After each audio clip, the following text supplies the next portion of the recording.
Hello everyone, मैं रमन कुमार रजक स्वागत करता हूं आप सभी का अपने यूट्यूब चैनल पर। दोस्तों, आज की चर्चा का विषय है GDS to PA exam, MTS to PA exam और पोस्टमैन टू पीए एग्ज़ाम जो कि कर्नाटका सर्कल में 2020 में हुआ था। आज हम लोग उसको डिस्कस करेंगे, पीए के पेपर को जो कि कर्नाटका सर्कल में हुआ था 2020 में। तो इसका आज का पहला प्रश्न है कि क्यूआर कार्ड निम्नलिखित में से किसके साथ जुड़ा हुआ है। ऑप्शन 1 में था core banking solution, option B में था दर्पण, ऑप्शन सी में था इंडिया पोस्ट पेमेंट्स बैंक और ऑप्शन डी में था डाकघर बचत बैंक। तो जो क्यूआर कार्ड थे वो आईपीबी के अकाउंट्स के लिए ही इशू किए जाते हैं, इसलिए इस प्रश्न का सही आंसर हो जाएगा option number C, India post payments bank. Question number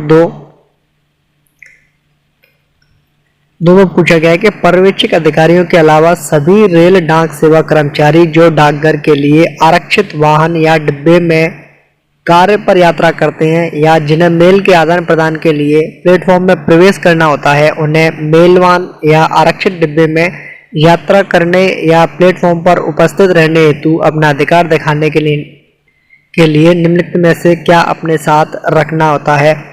तो अपना अधिकार दिखाने के लिए वो अपने पास में क्या रखते हैं, तो उनके पास में होता है एक मेटल का टोकन, जिसे मेटल टोकन कहते हैं। इसलिए इस प्रश्न के लिए सही आंसर हो जाएगा option number D. Question number 3 में पूछा गया है कि जब एक कार्यालय या सेक्शन में एक से अधिक कर्मचारी कार्य करते हैं तो कार्य के वितरण का ज्ञापन किसके द्वारा जारी किया जाता है। तो बेसिकली पूछा गया है कि memorandum of distribution of work किसके द्वारा इशू किया जाता है।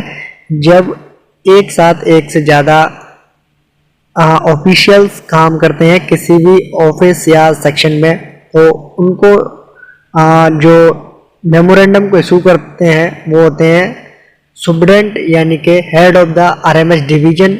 रेल डाक सेवा मंडल के जो अध्यक्ष होते हैं या अधीक्षक होते हैं उनके द्वारा memorandum of distribution of work issue किया जाता है। इसलिए इस प्रश्न के लिए सही आंसर हो जाएगा ऑप्शन नंबर ए। क्वेश्चन नंबर 4 में पूछा गया है कि एक मेल कार्यालय और एक सेक्शन की ऑर्डर बुक के संरक्षण की अवधि क्या है। पूछा गया है कि period of preservation of an order book of a mail office and a section is. तो जो ऑर्डर बुक होती है किसी भी मेल ऑफिस या किसी भी सेक्शन की, तो उसके लिए जो टाइम लिमिट होती है वो होती है 3 वर्ष की, यानी कि ऑप्शन नंबर बी हो जाएगा इस प्रश्न के लिए सही आंसर 3 इयर्स, 3 साल। नेक्स्ट क्वेश्चन नंबर 5 में पूछा गया निम्नलिखित में से कौन बैगों का स्टॉक नहीं रखेगा, यानी कि किनके पास में स्टॉक्स नहीं होता है बैग का। तो unit bag office, district bag office और सर्किल बैग ऑफिस के पास में बैग्स का स्टॉक होता है, लेकिन वहीं जो सेंट्रल बैग ऑफिस होती हैं उनके पास में बैग्स का स्टॉक नहीं होता है। इसलिए इस प्रश्न के लिए सही आंसर हो जाएगा option number C, central bag office के पास में स्टॉक्स का बैग्स का जो स्टॉक है वो नहीं रखा जाता है।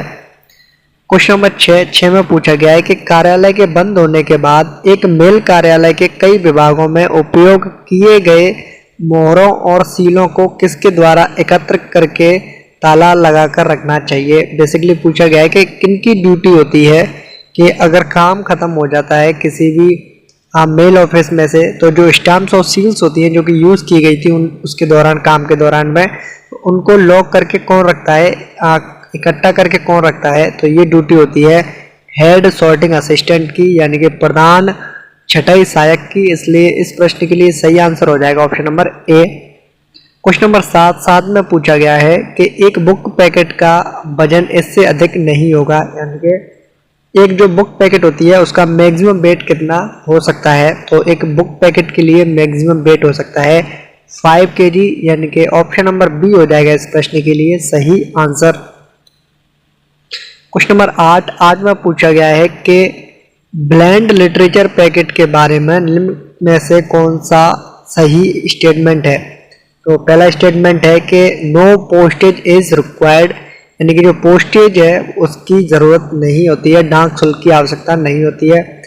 स्टेटमेंट नंबर 1 बिल्कुल सही है। स्टेटमेंट नंबर 2 में पूछा गया है कि free registration fee and acknowledgement, यानी कि जो पंजीकरण है वो पंजीकरण शुल्क है वो भी निःशुल्क होता है और जो पावती शुल्क है वो भी फ्री ऑफ कॉस्ट होता है। तो स्टेटमेंट नंबर 2 भी सही है। और स्टेटमेंट नंबर 3 में है कि अगर एयरलिफ्ट जरूरी है तो ग्राहक को एयर सरचार्ज देना होगा बेसिक। स्टेटमेंट नंबर 3 भी सही है कि अगर एयरलिफ्ट से अगर कोई ब्लेंड लिटरेचर पैकेट को भेजना चाहता है तो हवाई चार्जेस उनको देने होंगे, एयर सरचार्ज उनको देना ही होगा। और अधिकतम वजन की सीमा 7 किलोग्राम तक है, तो ये भी सही है कि मैक्सिमम वेट पर जो परमिसिबल है वो है 7 kg। तो स्टेटमेंट नंबर 1, 2, 3, 4 चारों सही है, इसलिए इस प्रश्न के लिए सही आंसर हो जाएगा ऑप्शन नंबर डी, उपरोक्त सभी। नेक्स्ट क्वेश्चन नंबर 9 में पूछा गया है कि इनके आदेशों के अधीन रात्रि डाकघर का कार्य समय अपराह्न 8:30 तक बढ़ाया जा सकता है और रविवार को खुला रखा भी जा सकता है। बेसिकली पूछा गया है कि जो नाइट पोस्ट ऑफिस है उसके समय में बढ़ोतरी कौन कर सकता है और उनके समय को बढ़ाया जाता है 8:30 बजे तक। और नाइट पोस्ट ऑफिस को संडेज में यानी कि रविवार के दिनों में भी कौन खुलवा सकते हैं, ये किन के ऑर्डर से खोले जाते हैं। तो इनको ऑर्डर देते हैं टाइम को बढ़ाने के लिए ऑर्डर, और संडे को ओपन करने के जो ऑर्डर हैं वो डीजी पोस्ट के डायरेक्टर जनरल के महानिदेशक जो डाक विभाग के होते हैं उनके आदेशों से समय में बढ़ोतरी की जाती है और रविवार को भी नाइट पोस्ट ऑफिस को खोला जाता है। इसलिए इस प्रश्न के लिए सही आंसर हो जाएगा ऑप्शन नंबर ए। वहीं नाइट पोस्ट ऑफिस के समय का निर्धारण सामान्यतः हेड ऑफ द सर्किल यानी कि सर्किल के अध्यक्ष के द्वारा किया जाता है, यानी कि सीपीएमजी के द्वारा किया जाता है, चीफ पोस्ट मास्टर के द्वारा नाइट पोस्ट ऑफिस के समय का निर्धारण सामान्यतः किया जाता है। क्वेश्चन नंबर 10 में पूछा गया है कि एक सामग्री का पंजीकरण अनिवार्य है अगर वह से अधिक वजन का पार्सल है, यानी कि पूछा गया है कि मैक्सिमम कितने वजन तक का पार्सल एक अनरजिस्टर्ड पार्सल के रूप में भेजा जा सकता है। किसी भी पार्सल को 4 किलोग्राम तक अनरजिस्टर्ड रूप से भेज सकते हैं, अपंजीकृत रूप से भेज सकते हैं। अगर किसी पार्सल का वजन 4 किलोग्राम से ज़्यादा हो जाता है तो उस कंडीशन में उसका जो रजिस्ट्रेशन है, पंजीकरण है, वो कंपलसरी हो जाता है। तो इसलिए इस प्रश्न के लिए सही आंसर हो जाएगा ऑप्शन नंबर सी, 4 kg से ज़्यादा का अगर कोई पार्सल है तो उसका पंजीकरण होना अनिवार्य हो जाता है। क्वेश्चन नंबर 11 में पूछा गया है कि post office guide part first के किस खंड में निःशुल्क पुनः प्रेषण के लिए शर्तें निर्धारित हैं। अब पूछा गया है कि फ्री रिडायरेक्शन की जो कंडीशंस हैं वो post office guide part first के किस क्लॉज के अंतर्गत आती हैं। तो फ्री रिडायरेक्शन की जो कंडीशंस हैं वो post office guide part first के क्लॉज नंबर 69 में है, यानी कि खंड 69 में है, क्लॉज 69 में है, रूल नंबर 69 में है। इसलिए इस प्रश्न के लिए सही आंसर हो जाएगा option number B. Next question number 12 में पूछा गया है कि डायरेक्ट पोस्ट के लिए एक समय निर्धारित सामग्रियों की न्यूनतम संख्या क्या है। अब पूछा गया है कि डायरेक्ट पोस्ट के माध्यम से एक बार में मिनिमम कितने नंबर ऑफ पीसेस को भेजा जा सकता है। तो मिनिमम डायरेक्ट पोस्ट के केस में 1000 पीसेस को भेजा जा सकता है। इसलिए इस प्रश्न के लिए सही आंसर हो जाएगा option number B. Question number 13 में पूछा गया है कि बिल मेल सेवा की पोस्टिंग कितने दिनों में कम से कम एक बार होनी चाहिए, यानी कि posting of bill mail service should be at least once in 90 days, यानी कि 90 डेज के अंतर्गत कम से कम एक बार पोस्टिंग होनी चाहिए बिल मेल सेवा के अंतर्गत। तो 90 डेज होगा इस प्रश्न के लिए सही आंसर, यानी कि ऑप्शन नंबर डी हो जाएगा इस प्रश्न का सही आंसर।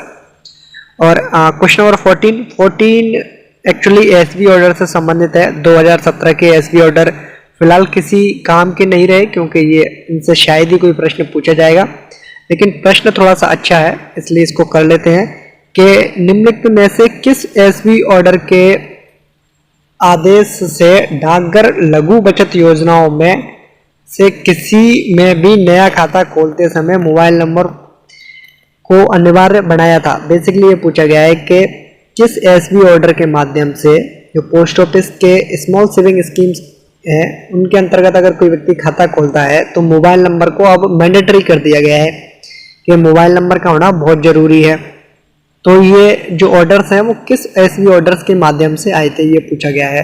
तो मोबाइल नंबर को मैंडेटरी बनाया गया था एसबी ऑर्डर नंबर 17 जो कि 2017 में रिलीज हुआ था, यानी कि 17/2017। ऑप्शन नंबर ए हो जाएगा इस प्रश्न के लिए सही आंसर।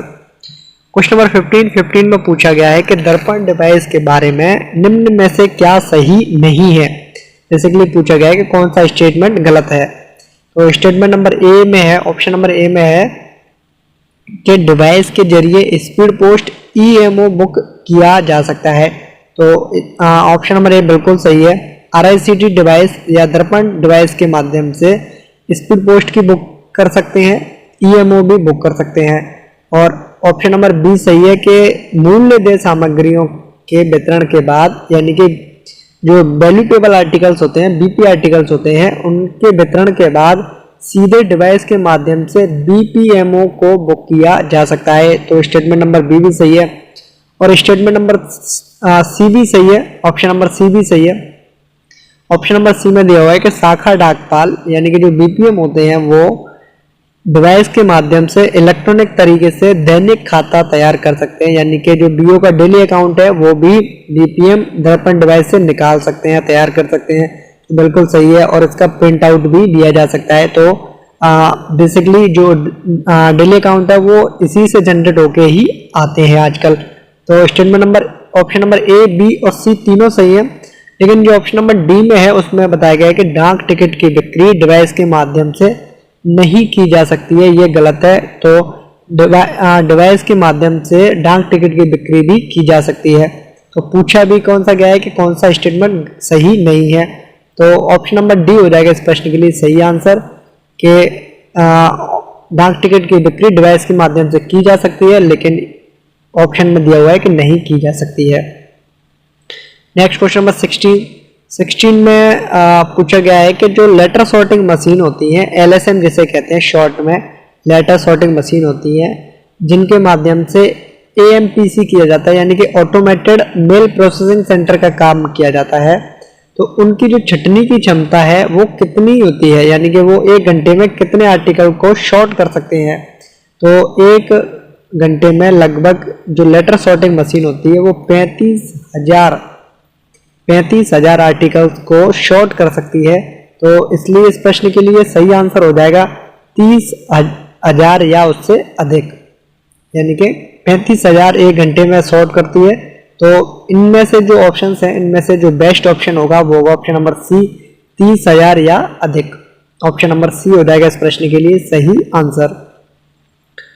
नेक्स्ट क्वेश्चन नंबर 17 में पूछा गया है कि निम्नलिखित में से कौन से पत्र, कार्ड, विवरणिका पुस्तिका, पैम्पलेट जिसे कहते हैं, कूपन आदि जैसे पत्र रहित डाक सामग्रियों में शामिल है। बेसिकली पूछा गया है कि which of the following compromises of unaddressed postal article like letters, cards, brochures, pamphlets, coupons etcetera. तो ये सारी जो चीजें हैं वो डायरेक्ट पोस्ट में देखने को मिलती हैं, यानी कि ऑप्शन नंबर डी हो जाएगा इस प्रश्न के लिए सही आंसर।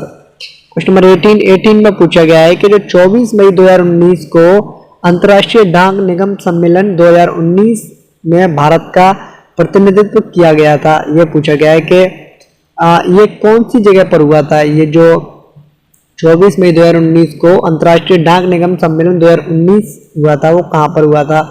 तो ये हुआ था जर्मनी में, और जर्मनी का एक शहर था बॉन जिसे कहते हैं, स्पेलिंग है उसकी BONN जिसे बॉन कहते हैं।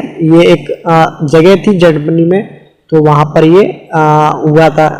तो ऑप्शन नंबर बी हो जाएगा इस प्रश्न के लिए सही आंसर। नेक्स्ट क्वेश्चन नंबर 19 में पूछा गया है कि डाकघरों में स्थान और जनशक्ति की व्यवहार्यता के अनुसार पोस्ट ऑफिस पासपोर्ट सेवा केंद्र किस मंत्रालय के परामर्श से खोले गए हैं। बेसिकली ये पूछा गया है कि जो पासपोर्ट्स पोस्ट ऑफिस के द्वारा बनाए जाते हैं, पोस्ट ऑफिस पासपोर्ट सेवा केंद्र हैं, वो पोस्ट ऑफिस प्लस किस डिपार्टमेंट या किस मंत्रालय के साथ में ये खोले गए हैं। तो ये खोले गए हैं मिनिस्ट्री ऑफ एक्सटर्नल अफेयर्स, यानी कि शॉर्ट में क्या कहेंगे इसे, शॉर्ट में कहेंगे MEA ministry of external affairs plus ministry of communications, यानी कि पोस्ट ऑफिस प्लस जो विदेश मंत्रालय है उनके साथ में मिलकर के पासपोर्ट सेवा केंद्र खोले गए हैं। पोस्ट ऑफिस पासपोर्ट सेवा केंद्र को खोला गया है। तो ऑप्शन नंबर डी हो जाएगा इस प्रश्न के लिए सही आंसर।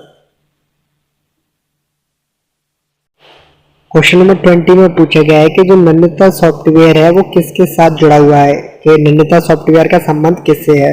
तो नन्दिता सॉफ्टवेयर का संबंध है जो लेटर बॉक्स की क्लियरेंस है वो इलेक्ट्रॉनिक रूप से की जाती है, यानी कि electronic clearance of letter boxes से संबंधित है नन्दिता सॉफ्टवेयर। पत्र पेटियों की इलेक्ट्रॉनिक निकासी से नन्दिता सॉफ्टवेयर का संबंध है।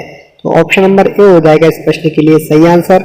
नन्दिता सॉफ्टवेयर के माध्यम से क्या क्या और चीजें की जा सकती हैं, तो लेटर बॉक्स की जो लोकेशन है उसका पता लगाया जा सकता है। लेटर बॉक्स में कितने आर्टिकल्स को पोस्ट किया गया है ये भी इसी के माध्यम से पता चल जाता है कि लेटर बॉक्स में कितने आर्टिकल्स को डाला गया है, कितने आर्टिकल्स को जब लेटर बॉक्स की क्लियरेंस की जाती है तब रिपोर्ट भेजी जाती है कि इसमें कितने आर्टिकल्स थे।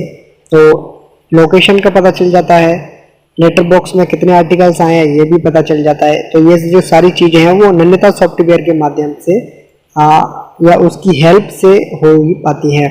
तो इसका जो सही आंसर हो जाएगा ऑप्शन नंबर ए हो जाएगा। क्वेश्चन नंबर 21 में पूछा गया है कि निम्नलिखित में से क्या जन सुरक्षा योजना नहीं है, यानी कि जन सुरक्षा स्कीम के तहत निम्नलिखित में से कौन सी एक स्कीम नहीं आती है। तो जन सुरक्षा स्कीम के तहत कौन कौन सी स्कीम आती है, तो प्रधानमंत्री सुरक्षा बीमा योजना, प्रधानमंत्री जीवन ज्योति बीमा योजना और उसी के साथ साथ में अटल पेंशन योजना। ये तीनों योजनाएं आती हैं जन सुरक्षा स्कीम के तहत। लेकिन जो NPS है, राष्ट्रीय पेंशन सेवा योजना है, नेशनल पेंशन स्कीम है, ये जन सुरक्षा स्कीम के तहत नहीं आती है।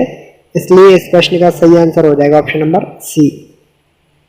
क्वेश्चन नंबर 22 में पूछा गया है कि convertible whole life assurance policy under PLI is also non age, यानी कि PLI के तहत 6 प्रकार की पॉलिसियां दी जाती हैं। पहला है होल लाइफ एश्योरेंस, WLA जिसे शॉर्ट में कहते हैं, एंडोमेंट एश्योरेंस जिसे EA कहते हैं, और उसके बाद में आता है कन्वर्टेबल होल लाइफ एश्योरेंस जिसे शॉर्ट में CWLA कहते हैं, और उसके बाद आता है एंटीसिपेटेड एंडोमेंट एश्योरेंस जिसे AEA पॉलिसी कहते हैं, और एक पॉलिसी है जॉइंट लाइफ एश्योरेंस जिसे शॉर्ट में JLA कहते हैं, और एक होती है चिल्ड्रन पॉलिसी जिसे शॉर्ट में CP कहते हैं। तो टोटल 6 प्रकार की पॉलिसीज PLI के तहत दी जाती हैं। तो ये पूछा गया है कि CWLA जो पॉलिसी है, कन्वर्टेबल होल लाइफ एश्योरेंस जो पॉलिसी है, उसका दूसरा नाम क्या है। तो जो होल लाइफ एश्योरेंस पॉलिसी है जिसे शॉर्ट में WLA कहते हैं, इसका जो दूसरा नाम है वो है सुरक्षा। और जो एंडोमेंट एश्योरेंस पॉलिसी है जिसे EA पॉलिसी कहते हैं, इसका दूसरा नाम है संतोष। और वहीं जो convertible whole life assurance policy है जिसे शॉर्ट में CWLA कहते हैं, और जिसका दूसरा नाम है सुविधा पॉलिसी, और आंसर भी हमारा सुविधा ही होगा, सुविधा। और चौथी स्कीम है AEA endowment anticipated endowment assurance जिसका दूसरा नाम क्या है, जिसका दूसरा नाम है सुमंगल। और एक पॉलिसी होती है जॉइंट लाइफ एश्योरेंस जिसे शॉर्ट में JLA कहते हैं, और इसका जो दूसरा नाम है वो है युगल सुरक्षा। और लास्ट पॉलिसी है चिल्ड्रन पॉलिसी जिसे शॉर्ट में जिसका दूसरा नाम है बाल जीवन बीमा। तो कन्वर्टेबल होल लाइफ एश्योरेंस का हमें पूछा गया है, तो इसका सही आंसर हो जाएगा सुविधा, यानी कि ऑप्शन नंबर बी हो जाएगा इस प्रश्न के लिए सही आंसर। नेक्स्ट क्वेश्चन नंबर 23 में पूछा गया है कि बीमा ग्राम योजना में पहचाने गए प्रत्येक गांव में न्यूनतम कितने परिवारों को एक ग्रामीण डाक जीवन बीमा पॉलिसी की व्याप्ति के अधीन लाया जाता है। बेसिकली ये है कि अगर किसी गांव को ये डिक्लेयर करना है कि उसको बीमा ग्राम योजना संपूर्ण बीमा ग्राम योजना हो गया है ये, यानी कि बीमा ग्राम योजना अगर किसी गांव को डिक्लेयर करना है तो उसके लिए कम से कम कितने परिवारों को आरपीएलआई के तहत लाया जाता है, तो उस गांव के लगभग 100 मेंबर्स को आरपीएलआई के तहत लाया जाता है, तब ये डिक्लेयर किया जाता है कि जो गांव है वो बीमा ग्राम योजना के तहत आ गया है और उसके जो बेनिफिट्स हैं वो उनको फर्दर मिलते रहते हैं। तो ऑप्शन नंबर ए हो जाएगा इस प्रश्न के लिए सही आंसर। नेक्स्ट क्वेश्चन नंबर 24 में पूछा गया है कि पूरे देश में इस अवधि के दौरान राष्ट्रीय डाक सप्ताह मनाया जाता है। तो बेसिकली पूछा गया कि नेशनल पोस्टल वीक जो होता है, नेशनल पोस्टल जो वीक होता है वो कब से कब तक मनाया जाता है, तो ये मनाया जाता है 9 अक्टूबर से लेकर के 15 अक्टूबर तक, यानी कि ऑप्शन नंबर बी हो जाएगा इस प्रश्न के लिए सही आंसर। नेक्स्ट क्वेश्चन नंबर 25 में पूछा गया है कि सामग्री की प्रस्तुति की तारीख से पहले की तारीख लगी गई सामग्री को स्वीकार किया जाएगा बशर्ते के। बेसिकली ये पूछा गया है कि articles bearing the frank of a date of immediately preceding the date of presentation of the article will be accepted provided they bear also the impression of the license die of the date of presentation, यानी कि option number सी हो जाएगा इस प्रश्न के लिए सही answer. क्योंकि ये एक जब फ्रैंकिंग मशीन के बारे में पढ़ते हैं पीओ गाइड पार्ट फर्स्ट के रूल नंबर 11 में या क्लॉज नंबर 11 में, तो वहां पर जो स्टेटमेंट है वो यहाँ से लेकर के पूरा यहाँ तक दिया हुआ है, तो इसका जो सही आंसर होगा वो होगा option number C. Question number 26 में पूछा गया है कि फ्रैंकिंग मशीन से संबंधित असत्य कथन या गलत कथन को छांटना है। तो ऑप्शन नंबर ए में है कि फ्रैंक की छापों में वैल्यू डाई और लाइसेंस डाई शामिल है। ऑप्शन नंबर ए बिल्कुल सही है। फ्रैंकिंग मशीन की जो इंप्रेशंस होती हैं वो वैल्यू डाई और लाइसेंस डाई 2 प्रकार की होती हैं। और ऑप्शन नंबर बी में है कि पत्र पेटियों में पोस्ट किए गए मशीन फ्रैंक की सामग्रियों को भुगतान की गई सामग्रियों के रूप में माना जाएगा। तो स्टेटमेंट नंबर बी गलत है, ऑप्शन नंबर बी गलत है। ऑप्शन नंबर बी सही स्टेटमेंट है वो ये है कि machine franked article posted in letter box shall be treated as unpaid articles, यानी कि ऐसे ही आर्टिकल्स को, ऐसे मशीन फ्रैंक्ड आर्टिकल्स को जिनको लेटर बॉक्स पर पोस्ट किया जाता है उनको अनपेड आर्टिकल्स की तरह, अप्रदत्त सामग्री की तरह या बिना भुगतान वाली सामग्री की तरह ट्रीट किया जाता है। इसलिए गलत पूछा गया था, तो इनकरेक्ट यही स्टेटमेंट है, यही ऑप्शन है। ऑप्शन नंबर बी हो जाएगा इस प्रश्न के लिए सही आंसर। और ऑप्शन नंबर सी सही है। सी में पूछा गया है कि जो मशीन फ्रैंक की जो सामग्रीज हैं उनको अधीक्षक डाकघर द्वारा लाइसेंस में वृद्धनिष्ठ 2 से अधिक कार्यालयों में पोस्ट नहीं किया जा सकता है। ऑप्शन नंबर सी भी सही है और ऑप्शन नंबर डी भी सही है कि तारीख मोहर छाप के साथ एक विज्ञापन उपकरण भी दिखाई दे सकता है बशर्ते कि यह पूरी तरीके से लाइसेंस धारक के व्यवसाय या पेशे से संबंधित है।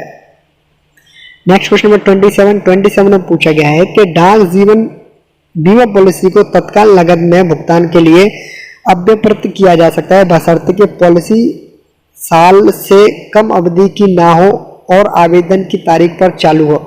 बेसिकली ये पूछा गया है कि पीएलआई की किसी भी पॉलिसी को कोई व्यक्ति सरेंडर करना चाहता है, सरेंडर करके पैसे लेना चाहता है, तो कम से कम पीएलआई की कोई भी पॉलिसी कितने वर्ष चलनी चाहिए, कितनी वर्ष चलनी चाहिए कि वो उस पॉलिसी को सरेंडर करवाने के बाद में अपना पैसा ले सके। तो इसकी जो टाइम लिमिट है वो है 36 मंथ, यानी कि एक पॉलिसी कम से कम 36 मंथ या कहें 3 साल अगर रेगुलर जमा होती है, और रेगुलर जमा होने के साथ साथ जब उसका पेमेंट लेना हो सरेंडर करवा करके उस समय भी वो चालू हालत में हो, उसमें जब डिपॉजिट्स भी हो रही हो, तो 3 साल के बाद में इसे सरेंडर करवा सकते हैं। तो ऑप्शन नंबर ए हो जाएगा इस प्रश्न के लिए सही आंसर कि किसी भी पीएलआई पॉलिसी को 3 वर्ष के बाद में या 36 माह के बाद में सरेंडर करवा करके पैसे ले सकते हैं। कब ले सकते हैं? जब आवेदन करेंगे उस समय उस तारीख पर ये चालू कंडीशन में होनी चाहिए, उसमें डिपॉजिट्स होती रहनी चाहिए। क्वेश्चन नंबर 28 में पूछा गया full form of ECMS. ECMS का पूरा नाम क्या है? और ये आईटी मॉडर्नाइजेशन प्रोजेक्ट से संबंधित प्रश्न है। तो ईसीएमएस का पूरा नाम है एंटरप्राइज कंटेंट मैनेजमेंट सिस्टम, यानी कि ऑप्शन नंबर सी हो जाएगा इस प्रश्न के लिए सही आंसर। क्वेश्चन नंबर 29 में पूछा गया full form of DCT. DCT का पूरा नाम क्या है? तो डीसीटी का पूरा नाम है डायरेक्ट कैश ट्रांसफर, यानी कि ऑप्शन नंबर डी हो जाएगा इस प्रश्न के लिए सही आंसर। नेक्स्ट क्वेश्चन नंबर 30 में पूछा गया है कि APPU Asian Pacific Postal Union, Asian Pacific Postal Union, यहां से इसको करेंगे सही। इसका जो पूरा नाम है एपीपीयू का वो है एशियन, एशियन नहीं है एशियन है। एशियन पैसिफिक पोस्टल यूनियन एपीपीयू का जो हेडक्वार्टर है, मुख्यालय है, वो कहां पर स्थित है ये पूछा गया है। तो एपीपीयू का जो मुख्यालय है, जो हेडक्वार्टर है एपीपीयू का, वो स्थित है बैंकॉक थाईलैंड में, बैंकॉक थाईलैंड में, यानी कि ऑप्शन नंबर बी हो जाएगा इस प्रश्न के लिए सही आंसर। और एक एक्स्ट्रा इंफॉर्मेशन देने वाली बात यह है कि 1961 में एक मीटिंग की गई थी, कहाँ पर की गई थी मीटिंग? मनीला में की गई थी। और मनीला कहाँ पर है? फिलीपींस में एक जगह है, वहाँ पर मीटिंग की गई। उस मीटिंग के बाद में 1 अप्रैल 1962 को 1/4/1962 को 1 अप्रैल 1962 को एपीपीयू तब से काम कर रहा है, एपीपीयू तब से फोर्स में आ गया, तब से कार्य कर रहा है एपीपीयू। तो एपीपीयू की स्थापना कब हुई? तो 1/4/1962 या कहें 1 अप्रैल 1962 में इसकी स्थापना हुई, तब से ये काम कर रहा है। इसके लिए मीटिंग की गई थी 1961 में, कहाँ पर की गई थी? मनीला में। जब एपीपीयू की स्थापना 1 अप्रैल 1962 में की गई, तो उस समय जो उनके हेडक्वार्टर्स थे वो कहाँ पर थे? तो उस समय हेडक्वार्टर्स थे इनके मनीला में, जो कि फिलीपींस में एक जगह वहाँ पर। लेकिन 40 वर्ष काम करने के बाद, यानी कि 1962 में हुई इसकी स्थापना और 40 वर्ष इनको पूरे हो जाते हैं 2002 में। 2002 से इनके जो हेडक्वार्टर्स हैं वो अभी कहाँ पर स्थित हैं? वो है बैंकॉक थाईलैंड में। तो प्रश्न के लिए सही आंसर क्या है? कहाँ स्थित है, यानी कि पूछा गया है करंट में कहाँ पर है। तो एट प्रेजेंट तो ये है कहाँ पर? बैंकॉक थाईलैंड में, यानी कि ऑप्शन नंबर बी हो जाएगा इस प्रश्न के लिए सही आंसर। अगर पूछा जाता है कि एपीपीयू का मुख्यालय कहाँ स्थित थे यानी कि पास्ट में पहले कहाँ था? तो पहले था मनीला फिलीपींस में। तो प्रश्न को देखेंगे और आंसर को उसी के अकॉर्डिंग टिक करेंगे। और इसमें पूछा गया है कि कहाँ स्थित है, तो इसका आंसर हो जाएगा बैंकॉक थाईलैंड, यानी कि ऑप्शन नंबर बी हो जाएगा इस प्रश्न के लिए सही आंसर। नेक्स्ट क्वेश्चन नंबर 31 में पूछा गया है कि निम्नलिखित में से कौन सी शर्तें डाक को वापस लेने और विदेशी डाक सामग्री का पता बदलने संबंध में सही है? यानी कि अगर किसी फॉरेन पोस्ट के आर्टिकल्स का एड्रेस अगर चेंज करना है या उसे वापस मंगवाना है, तो उससे संबंधित सही कथन कौन सा है, यह पूछा गया है। तो ऑप्शन नंबर ए में है कि प्रेषक को डाक टिकटों के रूप में निर्धारित शुल्क के साथ एक लिखित आवेदन प्रस्तुत करना चाहिए। तो स्टेटमेंट ऑप्शन नंबर ए बिल्कुल सही है। प्रेषक को, सेंडर को डाक टिकटों के रूप में निर्धारित शुल्क, यानी कि जितना भी पैसा लगेगा उसको डाक टिकट चिपका करके एक एप्लीकेशन फॉर्म पर जितना पैसा लगता है उसकी डाक टिकट चिपका करके भेजनी होती है सेंडर को। ऑप्शन नंबर ए बिल्कुल सही है। ऑप्शन नंबर बी में है कि उस एप्लीकेशन को प्रेषक क्या करता है, सेंडर क्या करता है, प्रेषक को एक मोहर बंद लिफाफा, यानी कि मोहर बंद से मतलब एक सील्ड कवर लिफाफा लेना है, उसको प्रस्तुत करना चाहिए कहाँ पर? जिसमें सामग्री को वापस लेने या पते को बदलने के कारणों का विवरण हो, यानी कि किस वजह से, किस रीजन की वजह से उस सामग्री को वापस लिया जा रहा है या उसके पते में चेंजेस किए जा रहे हैं। तो ये भी भेजना है कहाँ पर? सेंडर को भेजना है मोहर बंद लिफाफे में, सील्ड कवर लिफाफे में पोस्ट ऑफिस को देना है। ऑप्शन नंबर ए और बी दोनों सही है। ऑप्शन नंबर सी में है कि प्रेषक किसी भी उप डाकघर या प्रधान डाकघर में आवेदन प्रस्तुत कर सकती है। ये जो एप्लीकेशन जो अभी यहाँ पर लिखी गई थी ऑप्शन नंबर ए के तहत जो लिखी गई है, उसको कहाँ पर दे सकते हैं? तो इसको कहीं पर भी जमा करा सकते हैं, किसी भी उप डाकघर में या प्रधान डाकघर में जमा करा सकते हैं, उसको वहां पर प्रस्तुत कर सकते हैं। और ऑप्शन नंबर डी में है कि यदि सामग्री एक पंजीकृत सामग्री थी, यानी कि अगर कोई आर्टिकल रजिस्टर्ड आर्टिकल था, तो उस केस में क्या करना है? प्रेषक को आवेदन के साथ पंजीकृत सामग्री के बुकिंग की रसीद, यानी कि जो रजिस्टर्ड करवाया था आर्टिकल उस समय जो रिसिप्ट दी जाती है उस रिसिप्ट को भी प्रेजेंट करना है या उसके साथ में उसको भेजना है। तो ऑप्शन नंबर ए, बी, सी और डी चारों सही हैं, इसलिए इस प्रश्न के लिए सही आंसर कौन सा होगा? सही आंसर हो जाएगा ऑप्शन नंबर डी, उपरोक्त सभी। नेक्स्ट क्वेश्चन नंबर 32 में पूछा गया है कि यदि मुद्रित कागजात के किसी भी सामान्य या मूल्य दे आवक विदेशी पैकेट या एक सामान्य या मूल्य दे आवक विदेशी पार्सल के प्रेषिती उसकी पहली प्रस्तुति की तारीख के बाद 7 दिनों के भीतर उसका वितरण प्राप्त करने में विफल रहता है और यदि सामग्री का वजन 500 ग्राम से अधिक है तो 8वें दिन से लेकर प्रतिदिन निर्धारित दर पर एक प्रभार वितरण के समय प्रेषिती से प्राप्त किया जाना है, इस प्रभार को क्या कहते हैं? बेसिकली ये है पूछा गया है कि अगर कोई एड्रेस ही है जिसके लिए कोई ऑर्डिनरी है या बीपी इनवर्ड फॉरेन पैकेट भेजा गया है प्रिंटेड पेपर्स का, या कोई ऑर्डिनरी है या फिर कोई बीपी इनवर्ड फॉरेन पार्सल है, वो भेजा जाता है और जब भेजा जाता है तो वो पोस्ट ऑफिस में पहुंच जाता है। कौन सी पोस्ट ऑफिस में? जहां उसको डिलीवर्ड होना हो। तो जब पोस्टमैन उसको लेकर के जाता है तो जब लेकर के जाता है उसके 7 दिन तक वो व्यक्ति उसको लेने में फेल रहता है और इस जो पार्सल का या ऑर्डिनरी पार्सल है या बीपी पार्सल है इसका वजन 500 ग्राम से ज्यादा है तो 8वें दिन से, यानी कि 7 दिन के बाद से 8वें दिन से एक चार्ज उन पर लिया जाता है, एक फिक्स उनसे एक क्या कहते हैं उससे चार्ज लिया जाता है, एक निर्धारित शुल्क लिया जाता है, निर्धारित रेट पर एक शुल्क लिया जाता है। तो ये पूछा गया कि उस शुल्क को क्या कहते हैं? तो उस शुल्क को कहते हैं वेयरिंग हाउस चार्ज, यानी कि वेयरिंग हाउस चार्ज कहा जाता है। तो ऑप्शन नंबर बी हो जाएगा इस प्रश्न के लिए सही आंसर। क्वेश्चन नंबर 33 में पूछा गया है कि पोस्ट रेस्टेंटे को संबोधित मूल्य दे विदेशी आवक सामग्रियों को उस कार्यालय में एक अवधि के लिए रखा जाता है जहां उन्हें संबोधित किया गया है। बेसिकली ये पूछा गया है कि वैल्यूएबल इनवर्ड फॉरेन आर्टिकल्स होते हैं जिनको एड्रेस किया जाता है पोस्ट रेस्टेंटे और उन्हें रखा जाता है, वहां पर रिटेन करके रखा जाता है ऑफिस में जहाँ का उसका एड्रेस है। तो वो जो टाइम लिमिट है वो कौन सा टाइम लिमिट है, वो कितने समय तक उसको वहां पर रखा जाता है, ये पूछा गया है। कितने दिनों तक वहां पर रिटेन किया जाता है, रिटेन शब्द को याद रखना है, कब तक रखा जाता है ये पूछा गया है। रिटेन कब तक किया जा सकता है? तो जो रिटेन करने का टाइम होता है वो होता है 7 डेज, यानी कि ऑप्शन नंबर ए हो जाएगा इस प्रश्न के लिए सही आंसर। नेक्स्ट क्वेश्चन नंबर 34 में पूछा गया है कि विदेशी राष्ट्रों में प्रेषकों को से मुद्रित कागजात के प्रेषण प्राप्ति के लिए उपलब्ध बल्क बैग सिस्टम में प्रत्येक बैग का वजन कितने किलोग्राम से कम या कितने किलोग्राम से अधिक नहीं होना चाहिए। बेसिकली ये पूछा गया है कि जो बल्क बैग सिस्टम होता है, बल्क बैग सिस्टम जो होता है उसके तहत जो बैग डिस्पैच किए जाते हैं उन बैग्स का मिनिमम वेट कितना होना चाहिए और मैक्सिमम वेट कितना होना चाहिए, ये पूछा गया है।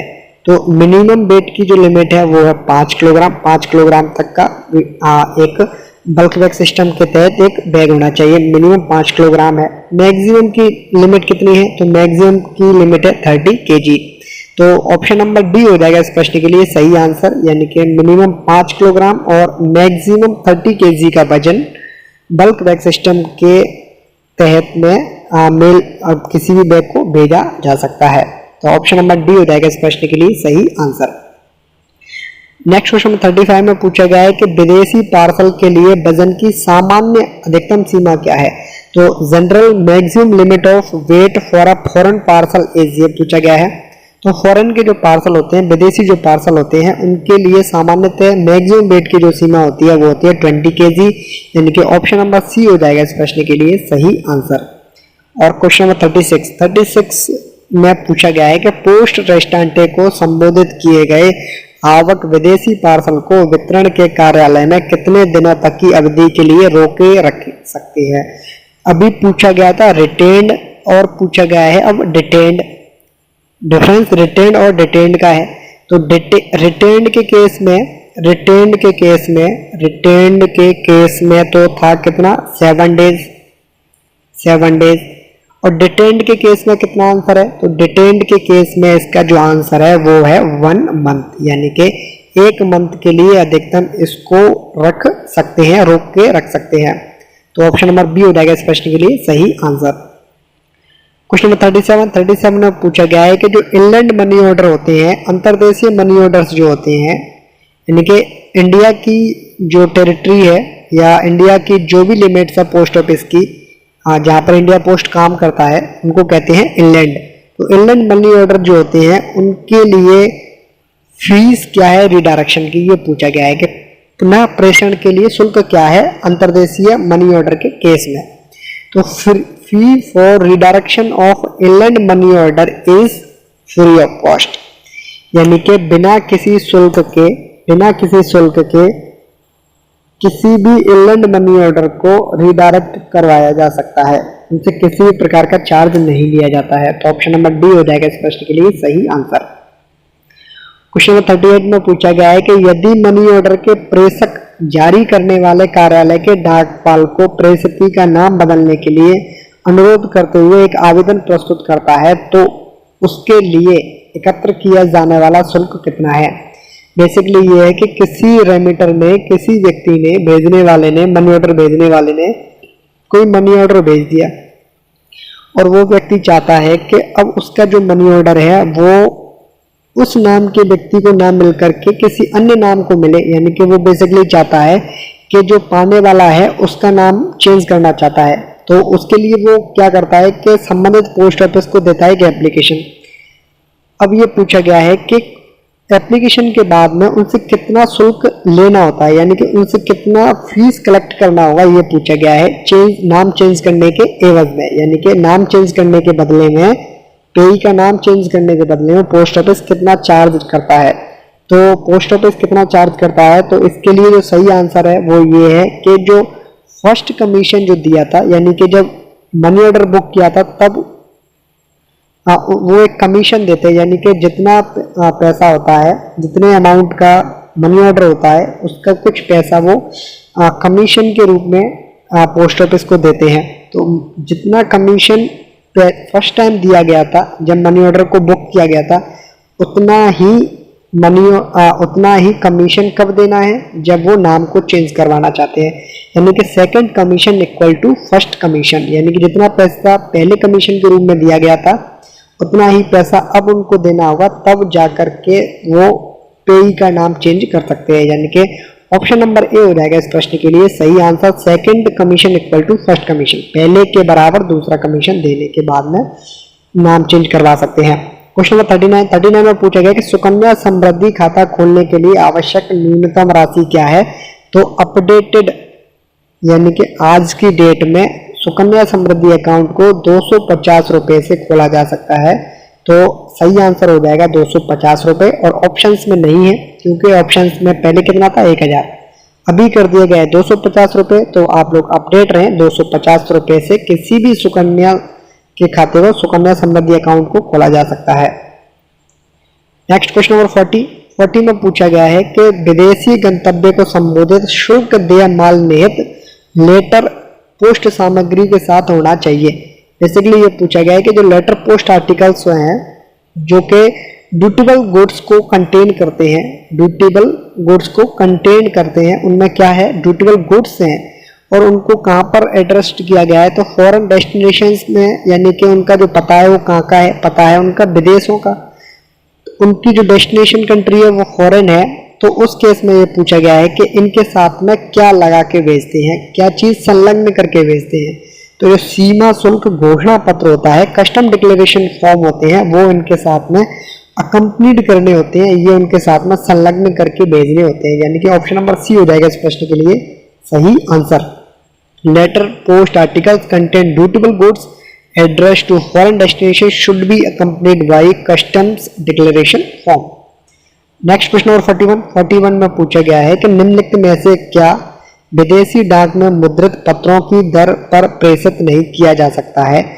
पूछा गया है कि निम्नलिखित में से कौन सी ऐसी चीज है जो प्रिंटेड पेपर्स की रेट पर फॉरेन पोस्ट के मामले में ट्रांसमिट नहीं की जा सकती है?